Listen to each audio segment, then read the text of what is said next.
അത് വെറും ഒരു സാധാരണ പോലീസ് സംവിധാനമൊന്നുമല്ല.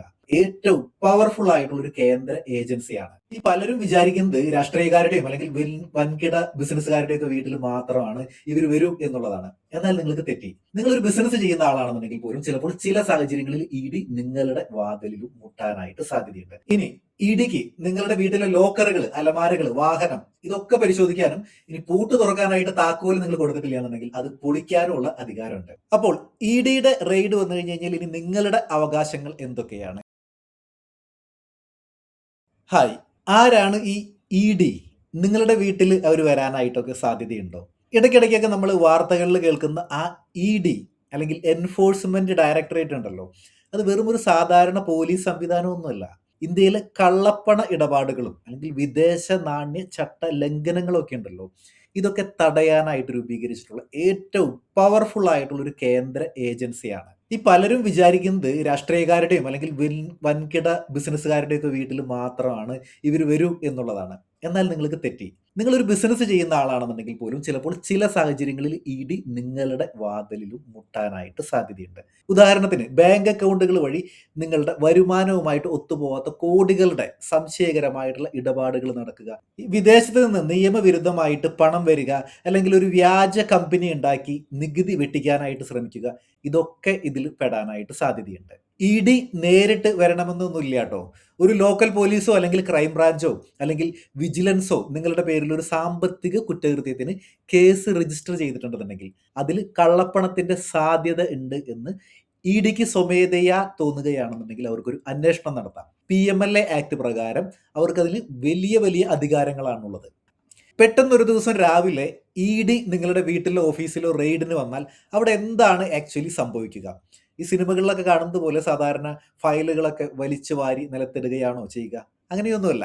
കൃത്യമായിട്ട് ഇതിന് നിയമപരമായിട്ടുള്ള പ്രൊസീജിയറുകളുണ്ട്. ഒന്നാമതായിട്ട് റെയ്ഡിന് എത്തുന്ന ഉദ്യോഗസ്ഥർക്ക് PMLA സെക്ഷൻ 17 പ്രകാരമുള്ള കൃത്യമായിട്ടുള്ള സെർച്ച് ഓതറൈസേഷൻ ഉണ്ടായിരിക്കണം. അപ്പോൾ അത് കാണിക്കാനായിട്ട് നിങ്ങൾക്ക് അവരോട് ആവശ്യപ്പെടാം. അവർ തങ്ങളുടെ ഐഡന്റിറ്റിയും അതുപോലെ തന്നെ സെർച്ചിന്റെ ഉദ്ദേശവും അറിയിക്കാനായിട്ട് ബാധ്യസ്ഥരാണ്.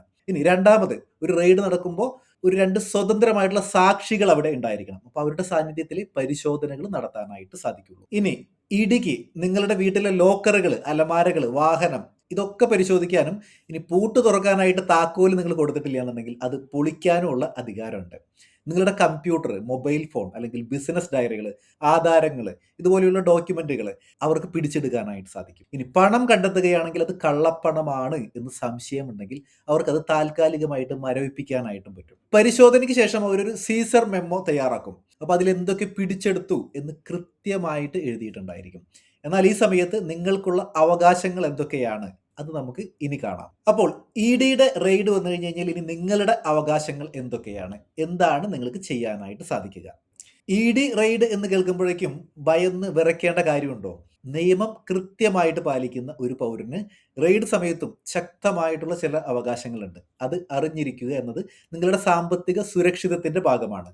ആദ്യത്തെ കാര്യം എന്ന് പറയുന്നത് പരിശോധനയ്ക്ക് എത്തുന്ന ഉദ്യോഗസ്ഥരുടെ ഐഡന്റിറ്റി കാർഡ് ചോദിച്ചു വാങ്ങാനായിട്ട് നിങ്ങൾക്ക് അവകാശമുണ്ട്. അവരുടെ ഒരു ഐഡന്റിറ്റി നിങ്ങൾക്ക് ചോദിക്കാം. രണ്ടാമതായിട്ട്, വീട്ടിൽ സ്ത്രീകൾ ഉണ്ടെന്നുണ്ടെങ്കിൽ അവരെ പരിശോധിക്കാനായിട്ട് നിർബന്ധമായിട്ടും വനിതാ ഉദ്യോഗസ്ഥർ കൂടെ ഉണ്ടായിരിക്കണം. ഇനി രാത്രി 8 മണിക്ക് ശേഷം സ്ത്രീകളെ ചോദ്യം ചെയ്യരുത് എന്നതുൾപ്പെടെയുള്ള ഭരണഘടനാപരമായിട്ടുള്ള സംരക്ഷണങ്ങൾ നിങ്ങൾക്ക് ഉണ്ട് എന്നർത്ഥം. മൂന്നാമതായിട്ട്, റെയ്ഡ് നടക്കുമ്പോൾ നിങ്ങളുടെ അഡ്വക്കേറ്റിനെയോ അല്ലെങ്കിൽ ചാർട്ടേഡ് അക്കൗണ്ടന്റിനെയോ വിളിച്ച് സംസാരിക്കാനായിട്ട് നിങ്ങൾക്ക് അനുവാദമുണ്ട്.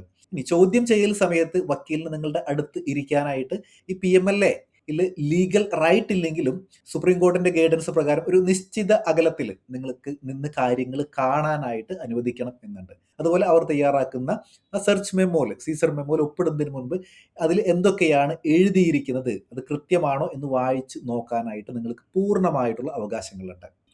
നിയമപരമായിട്ടുള്ള ബിസിനസ്സും അതുപോലെ തന്നെ കൃത്യമായിട്ടുള്ള ടാക്സ് റെക്കോർഡുകളും ഉള്ളവർക്ക് ഒന്നിനെയും ഭയപ്പെടേണ്ട യാതൊരു കാര്യവുമില്ല.